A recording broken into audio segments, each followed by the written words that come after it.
everybody. Welcome back to another episode of the Bible Study, Season 2. We are in the Gospel of Mark, and this is episode 13. And today we're actually joined on Zoom by Pastor Curt Harlow. So say hello, Pastor Curt. Hey everyone, I got to do my best imitation of Mark Clark here because I'm joining remote. I'm at Mount Hermon Family Camp, but due to the magic of the interwebs, we are able to still have the Bible study, and what a chapter we're going to be in here today. A little context, Dena, and then we'll get right into the verse by verse. First, we got to tell them to make sure to like and subscribe and to share this with anyone that needs to hear the Gospel of Mark, aka everyone. So lately, Dena, I don't know if this is true for you, but it's very true for me. A lot of people have been coming up to me and asking me about the end times. It seems like whenever the state of California has a press conference, we talk about the end times. And I don't know if that's true in your state or where you're listening from, but the events, the wars and rumors of wars of this COVID and cultural chaos moment has got everyone thinking about the end times again. Well, it's perfect timing for Mark 13. Here's the context of what's happening. Jesus comes into Jerusalem for Passover. At the triumphal entry, the crowds are shouting, "Hosanna, save us, save us." So Jesus immediately doesn't save them, doesn't attack one single Roman, doesn't attack one single Sanhedrin. Instead, he goes into the temple, turns over the money changers, and starts teaching. And man, his teaching is incredible. And by the way, if you want to hear a genius a theme of what happens through all that teaching, what he's trying to say about faith, about salvation through faith, not works. Look at what both Dena and Mark Clark taught on the last 2 episodes of the Bible study. It's so wonderful. In fact, the last 3 right in there, you're going to hear all of this teaching. It's the summary teaching of Jesus Christ. So the Beatitudes, that is the introductory teaching and super important. This teaching in the temple is the summary teaching, also equally important. Jesus summing up all of the failed leadership lessons in the nation of Israel and in us, in our lives in general. So from that, they're walking out of the temple, and there's one student. This is the first half of chapter 13. There's one student, there's like one line in every class, and he's like, "Oh, Jesus, I'm gonna impress you. Jesus, look at these beautiful, huge stones that make up the temple." And he wants Jesus to say, "Ooh, good point. Those are really big, beautiful stones, and that's pretty impressive." And they are, by the way. If you ever go, it's I don't even know how they moved those stones into place. A few of them are still there, and they're still extremely impressive. But Jesus is not impressed at all. He says, "Don't be impressed with that. In fact, there's a day coming when every one of these stones is going to be turned upside down and turn on itself, and this whole place is going to be destroyed." And then he takes that occasion. He's now not teaching the failed leadership of Israel. He's teaching his disciples. He takes that occasion to start teaching on the end times. It starts as they're walking out of the temple. Then later on, around the campfire, a couple of his disciples come back to him and say, "This makes no sense to us. Would you please explain more?" And then, man, does he unleash a bunch of stuff. It's complex. It's scary. It's hope-filled. And it's going to be made clear to all of us right now by Dena Davidson. So Dena, why don't you take us through? We're starting at about verse 14, going all the way to the end. Help us walk through this teaching on the end times and destruction in Jerusalem that Jesus does in Mark chapter 13. Love it. So normally we would just launch right into the text, but if you study commentators on this passage, almost all of them will start by some little footnote which says this is a really challenging passage to interpret. And so I'm going to actually, before we dive into the text, I'm going to give you some basic thoughts about what we're going to read, because otherwise, man, it would just be so complex, and almost all the notes that I give you would just confuse you out of your mind. So a few things. The disciples in the Gospel of Mark, they're asking 2 questions about what Jesus is prophesying. First is they're asking the question, when is it going to happen? And second, what are the signs? How are we going to know that this toppling of the Jerusalem temple is going to happen? And these are really important questions for the audience of Mark, because Mark is writing to a Roman audience. He's most likely writing during a time where tensions between Jerusalem and the Roman authorities, they are coming to a head. We know that eventually in AD 70, The temple is going to be destroyed. We know from history that the war really started in the mid to late 60s. And so they're in the thick of it. And so people are really interested in these questions, the disciples, back when they were talking to Jesus, but also Mark's audience is really interested in these two questions. Also, something that we know from Matthew's gospel, which we normally wouldn't bring in another gospel at this point, but it really helps us to clarify this passage. We know that the disciples are not only asking those two questions, when is it going to happen and what are the signs? They're actually asking two questions. First, when will the destruction happen? And second, when will your second coming be, Jesus? So those are the two concerns that we know from both the Gospel of Matthew and the Gospel of Mark. So as we're walking through the passage, those are the questions that I want you to keep in mind. When is it going to happen? When is the destruction of the temple going to happen? What are the signs? And last but not least, when is Jesus' second coming? So the challenge of this passage is what relates to the prophecy of the destruction of the temple and what relates to the prophecy of Jesus' second coming. And that honestly is the crux of the interpretation challenges with this passage. The beautiful thing about this passage, as with all controversies in Scripture, is you can read what Christians have said from the beginning of time that this controversy was raised. Let me sum it up in the three views. First, everything is about the destruction of Jerusalem. So everything that Jesus is about to say, everything that we're about to read is about the destruction of Jerusalem that happened in AD 70. That's the first view. The second view is, no, nothing is about what happened at the destruction of Jerusalem. If anything, that was a foreshadowing, but ultimately what Jesus is talking about is he's talking 100% about his second coming. Most commentators actually believe that what Jesus is prophesying here is a mixture of both. It's a mixture of the destruction of the temple as well as Jesus' second coming. Now, that makes our job really challenging. And you might wonder, why would Jesus speak in such unclear terms? Well, here's the thing. This is actually really common of prophetic, apocalyptic, end times literature. The best analogy I've ever heard is imagine two mountains. The closer you get to those two mountains, you can see they're separated by miles. But the farther removed you are from those mountains, the closer they actually appear. So too, we call this prophetic foreshortening. So many times when we're reading prophetic literature, what is happening is that God is telling us what is going to happen in the future. And it could be that his timeline, seeing history in such a different way, actually brings these events closer together when he's communicating them. But in our everyday experience, they're actually really far apart on the actual historical timeline. But to God, who has a bird's eye view of history, they're really closely connected in salvation history, which is why Jesus links them here. So the destruction of the temple and Jesus' second coming, in Jesus' mind, he is prophetically foreshortening these two events and linking them together. Does it make our job in distinguishing which one applies to both a little complicated? Yes, but that's okay, because as we're going to see at the end of this passage, getting the details right about the future is not actually Jesus's point. He wasn't intending to set out and give us the exact list of events that we need to watch out for so that we can be on our guard and awake at the right moment. In fact, that's the opposite of what he's trying to do.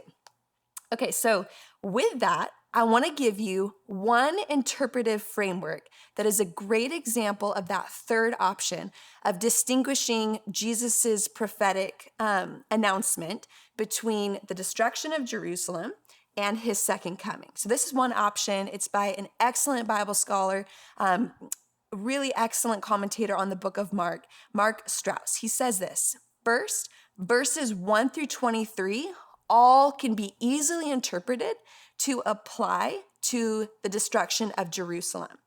Then verses 24 through 27 apply to Jesus' second coming. And then, kind of backing up this idea of this split, Jesus follows up those two prophecies with two parables. The first parable, the parable of the fig tree, which we'll read in just a minute, it applies to the destruction of Jerusalem. The second is about a man going on a journey, and that actually applies to Jesus's second coming. So let's go back and let's actually dive into the text. But when you see the abomination of desolation, you want me to stop there. You want me to, tell you exactly what the abomination of desolation is. I'm so sorry. I will not be able to explain exactly what the abomination of desolation is. Loosely translated, it means the idol that profanes. And most commentators would say this actually has not just one meaning, but there's several instances in history where this has already been fulfilled, but there's also a sense in which it still has yet to be fulfilled. So Mark was probably intentional in his wording. It's a cast back to Daniel 9:27 and some other passages in Daniel that talk about the abomination of desolation. The most likely interpretation for the Markan audience is that this would apply to the Romans coming in and encircling Jerusalem, getting ready to destroy Jerusalem and the temple. So that's probably the most likely interpretation, if we go with Strauss's interpretation, that this portion of Jesus's prophecy applies to the destruction of the temple. So he says this, like Jesus says, let the one who is on the housetop not go down, nor enter his house to take anything out. And let the one who is in the field not turn back to take his cloak. So basically, Jesus is saying, when you see the abomination of desolation standing where he ought not to be, little parenthetical note, let the reader understand, probably not a quotation from Jesus, probably something that Mark just added in, then let those who are in Judea flee to the mountains. Let the one who is on the housetop not go down, nor enter his house to take anything out. And let the one who is in the field not turn back to take his cloak. Let me sum it up for you. Jesus is saying, when you see this sign, the abomination of desolation, standing where it ought not be, flee. Don't stay and fight. Don't stay and defend. Abandon the city, flee. So we know from the Jewish historian Josephus that over 1 million Jews died during the fall of Jerusalem. Some historians have questioned that number, but whatever the actual number was, we know that everyone that stayed within Judea, brutal murders happened. And so many people died because they did not heed Jesus's warning. Really interesting.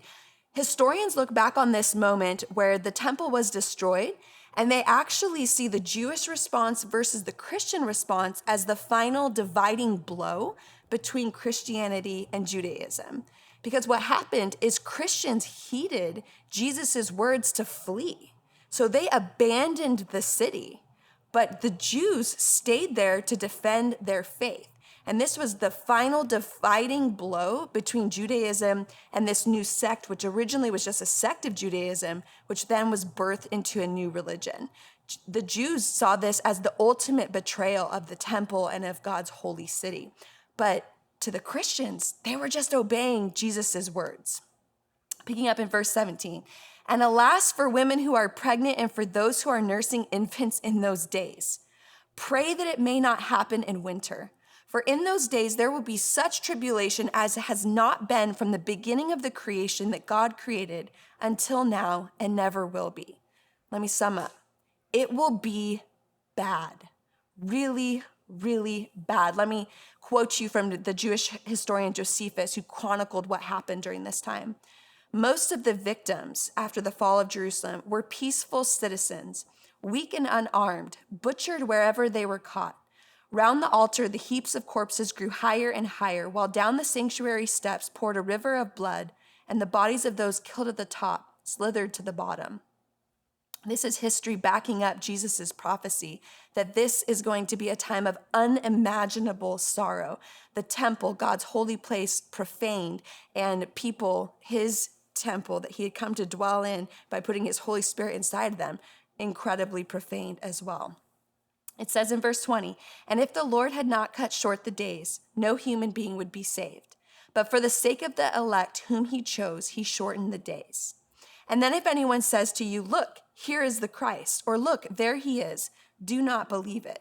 For false Christs and false prophets will arise and perform signs and wonders to lead astray, if possible, the the elect.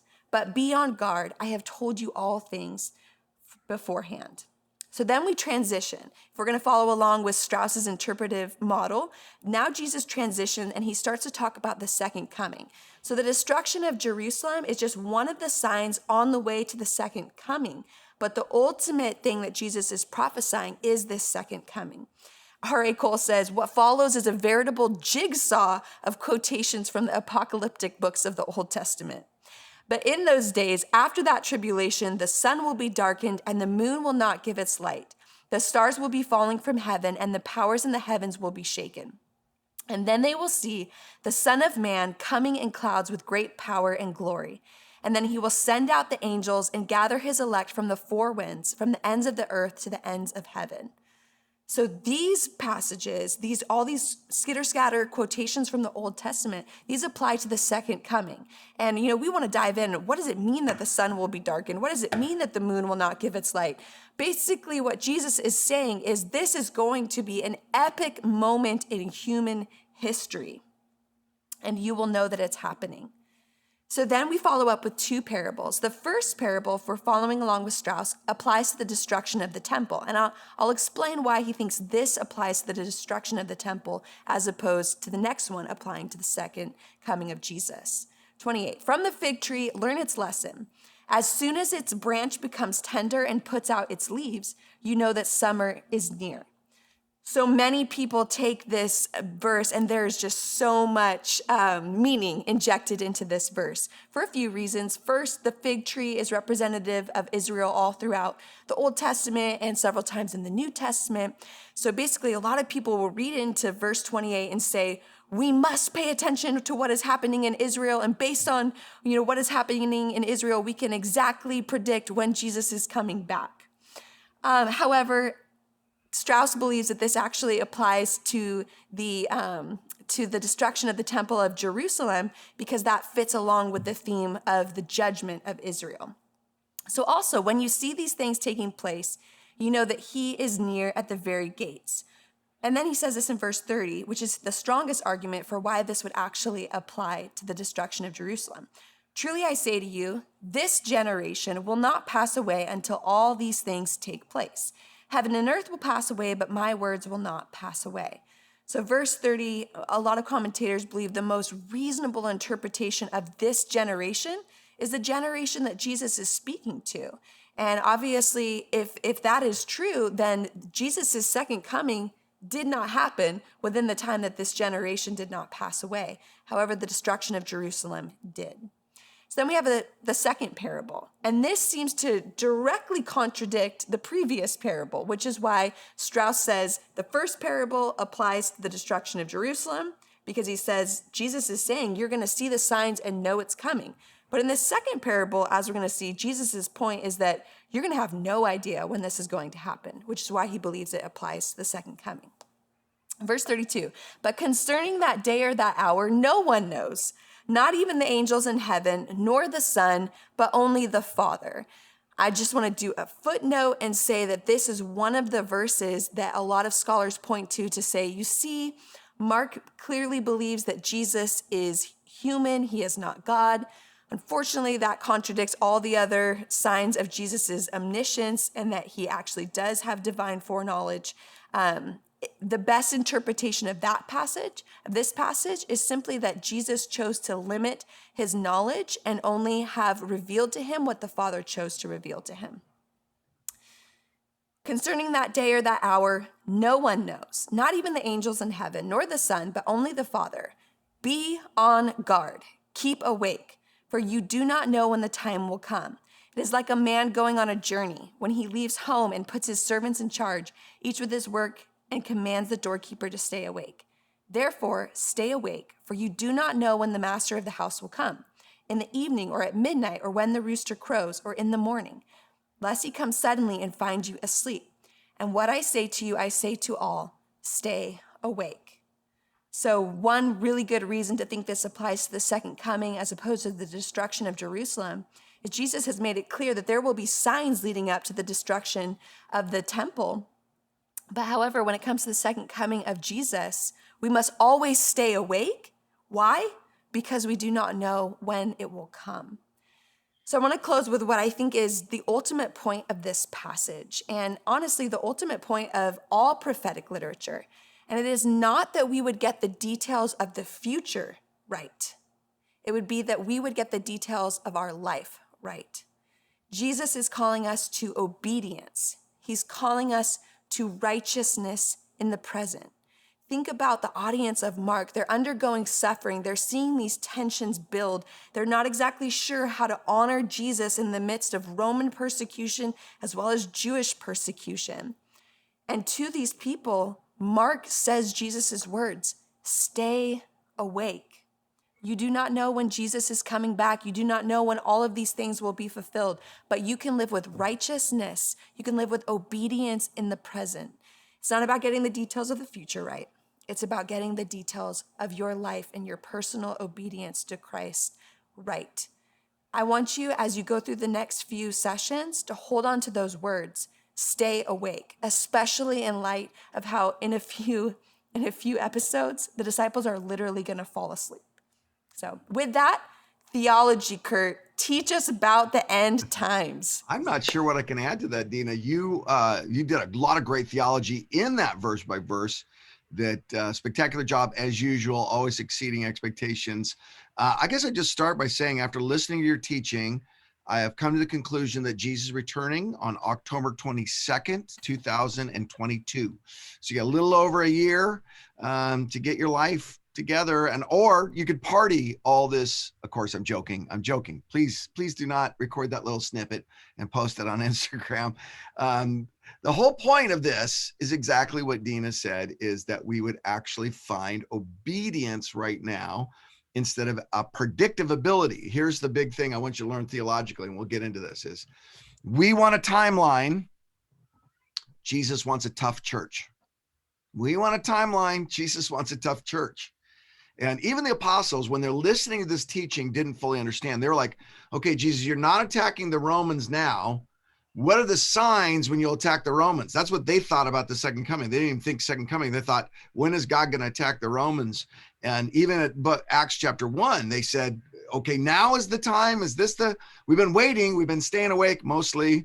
And Jesus is like, you still have no understanding of what's actually coming here. First, a suffering servant, and then a conquering king. Now, to get this theologically in context, the theology we're studying here is the theology of eschatology. Okay, so eschatology, that's your the Bible study, mastering the Bible one book at a time, $3 theological word of this episode 13. And in fact, there's a few terms we have to use, and Dena used a lot of them, and I'm just going to explain them. The beginning of this starts with understanding the nomenclature, the terms of theologians. Okay, so eschatology is very simple. Escha means last. Tology, as you know, means study of the last things. This is the end times of this age of mankind. How does this age right now end, and what comes in the next end? To do that, we engage in a thing called exegesis. What is exegesis? It's the attitude we bring to the text to find the original meaning. What do I mean by attitude? It means that the tools that we collect, the thoughts we have, and the questions we ask are all in submission to the text. Oftentimes you will hear, when you see a definition of exegesis, they'll use the word careful, the careful handling. So it's bringing the attitude of care to the text. The opposite of exegesis is eisegesis, whereas I have a thought and I want to go to the Bible and prove my thought. I think Jesus is coming back tomorrow. I'll go prove it. I think that eclipse this year is a sign of the end times. I'm going to go find verses to prove that. Exegesis is critical with every passage.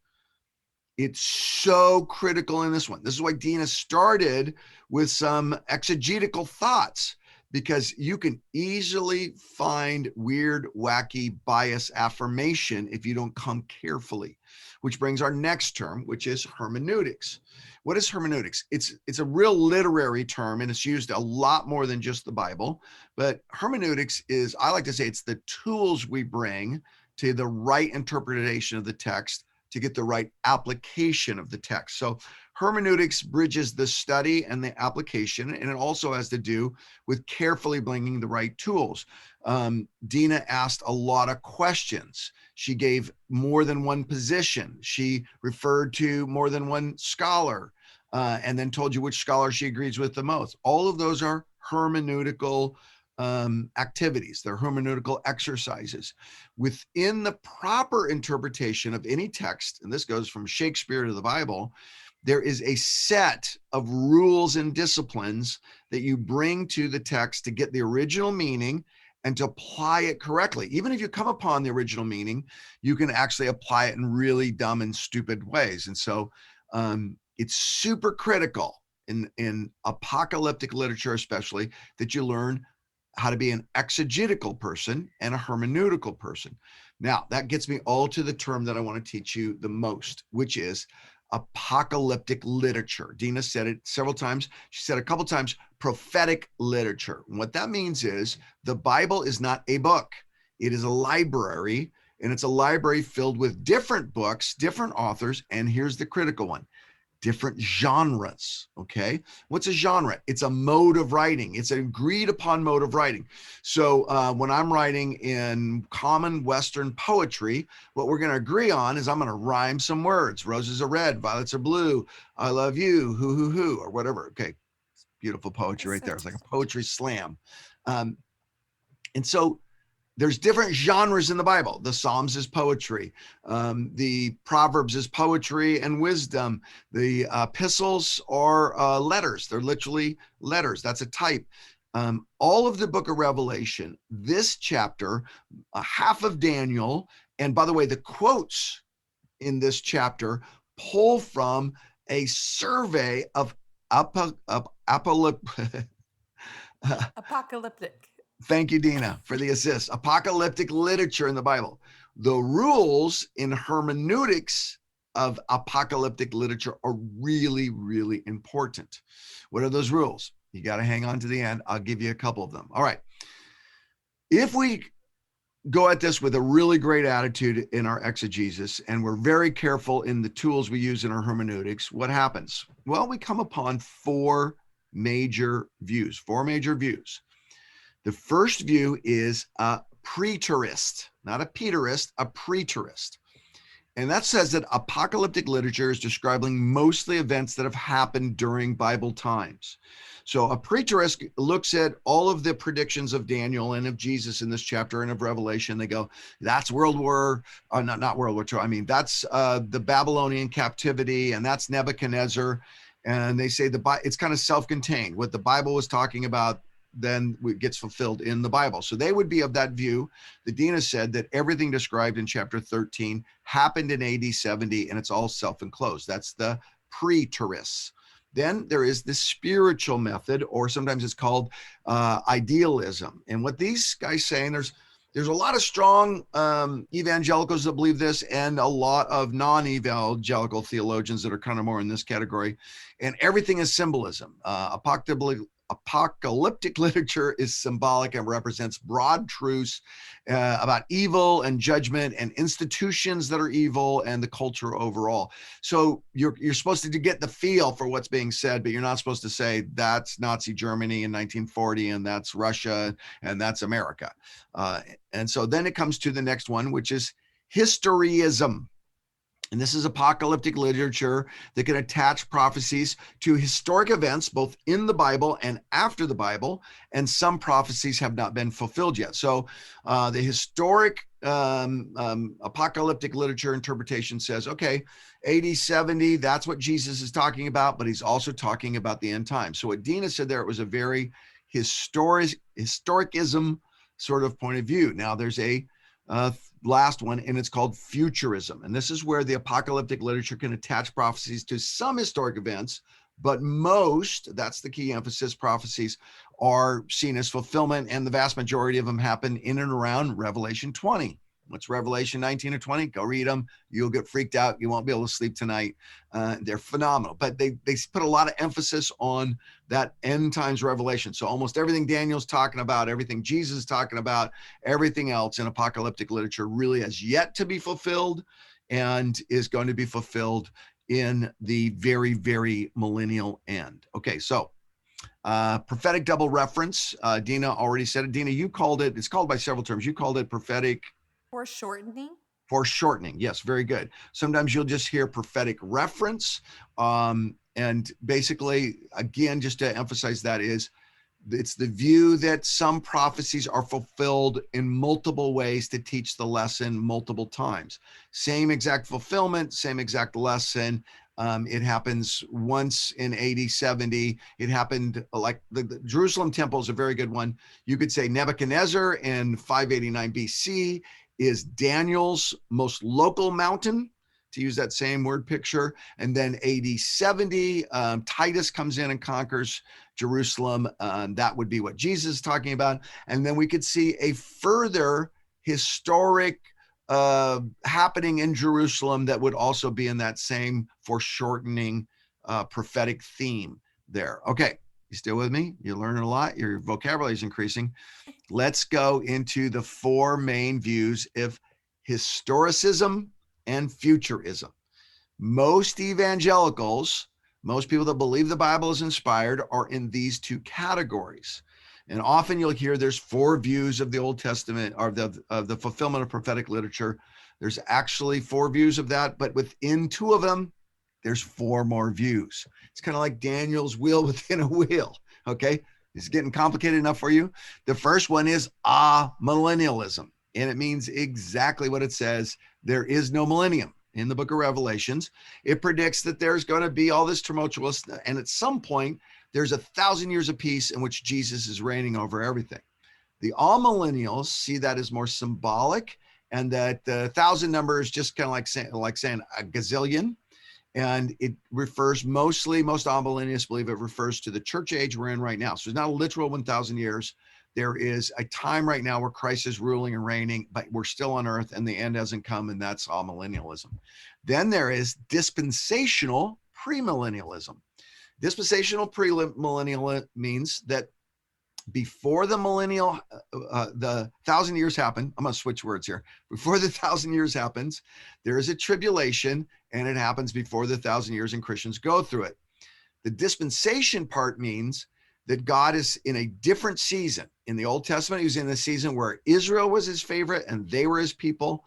And now he's in a different season where the elect, or the church, or Christians, are his people. And therefore, how he treats Israel and how he treats Christians has shifted, and that's a different dispensation. Okay. Now there's another type of premillennialism. It's called historic premillennialism, because it believes that God didn't shift, that he said, hey, Israel's my people. They're always my people. And so from the beginning of Adam and Eve to Abraham, who started Israel, all the way to the millennial reign of Christ, God's been consistent and will treat Israel exactly as he has said he will have. And so that's more of, I don't see the dispensation there. Why is that important? What happens to Israel, and just like Dena was saying, how you look at the city of Jerusalem and what's happening in Israel changes pretty dramatically if you say the mostly Gentile Christian church is now the people of God, or you say the people of God is still Israel and the church is a part of that. And you get off in all sorts of weird cults. You get off into what's called Anglo-Israelism, which means that Anglos think that they're Jews, and all sorts of weird interpretations come out of that. Which one do I believe? I'm not going to tell you. You got to stay to the end of the episode. I'm almost finished. Okay. Then the last one is post-millennialism. And this is the one where there's a tribulation, but it happens after the millennium, and the Christians are grabbed out of it, and so they don't have to suffer in it. And it's a really, really funny story. I can't remember his name now, but he's talking about growing up in a Baptist church, and they got a new pastor, and the pastor believed in premillennialism. The dad didn't like that. So they marched across the street to the next Baptist church because they didn't want to go through the tribulation. This was a real hot controversy in the 1970s, by the way. I mean, people were splitting and churning. I think theologians and generally evangelicals have gotten a lot less dogmatic about this and a lot more humble about these positions, but there's your four positions. You want to know more? Of course, Pastor Curt's got 2 books for you to read, and they're oldies. You know, sometimes the greatest Christian literature was not written last week. My old Bible teacher, Brady Bobick, used to say, when you go into a Christian bookstore, those don't exist anymore, but you'll get the metaphor, go past the first 80% of the books and get to the classics in the back. Here's two classics. How to Read the Bible for All It's Worth by Fee and Stewart. I know you've heard me say this before if you've listened to the Bible study, but it's genius. In fact, the 5 or 6 pages just on apocalyptic literature are the best 5 or 6 pages I've ever read. The summary is so genius. You'll get it all. It's not over your head, but it's so deep and right and just hermeneutically correct. You'll really enjoy getting their perspective on how to look at apocalyptic literature. Here's some bullets for you of stuff you can be certain of, okay? Big picture truths from apocalyptic literature. And this is all just me summarizing Gordon Fee and what he writes about this. Here's bullet 1. The church and the culture are on a collision course. Don't be surprised by that. We're on a collision course. Jesus said, if they didn't like me, they're not going to like you. The culture will appear to win at first, but Christ will prevail. There is going to be moments, both small and in the end times largest picture, where you go, man, the church is losing.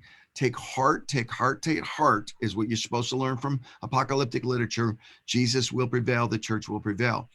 Bullet 3, the church should expect tribulation. Whether it comes pre or post or mid, by the way, they even tell you about the people that believe in mid. That's a group too. The main point is don't be surprised when there's tribulation. There's going to be small t tribulation. There's going to be big T tribulation. It's coming. Don't be surprised. You're not in this for comfort if you're a Christian. Here's the one I really love, and I'm so glad Dena spent some time on it. Christ's return is imminent. This is the real doctrine you got to hold on to. What that means is you should live as if Christ will come back any moment. Remember what Dena said about obedience? What would happen to your obedience if every action you took, every website you visited, every word that you said was going to be said right at the moment when Christ would come back? Now, I don't believe what happens is you're caught in a sin. When Christ comes back, he goes, oh, my grace doesn't apply to you anymore. I just believe if you love the Lord, you want to be caught doing good. You ever go on a trip and you come home and your kids have cleaned the house? You want to be caught doing good. And here's my last one. If you're actually exegetically and hermeneutically handling prophetic literature, apocalyptic literature correctly, you should have 2 feelings. See, it's really not about dates and times. It's about attitude. You should have 2 feelings. One is fear of the Lord. When I read of God's judgment, when I read of God's finality, I should have fear and a healthy, deep, loving, respectful fear of the Lord's power and sovereignty. And I should have hope for the future. When you get out of this chapter, you should go, wow, it is going to end. Jesus does have a plan. And I want to be on the right side of the plan. And I also have great hope because Jesus is right and sovereign and has a plan. All right.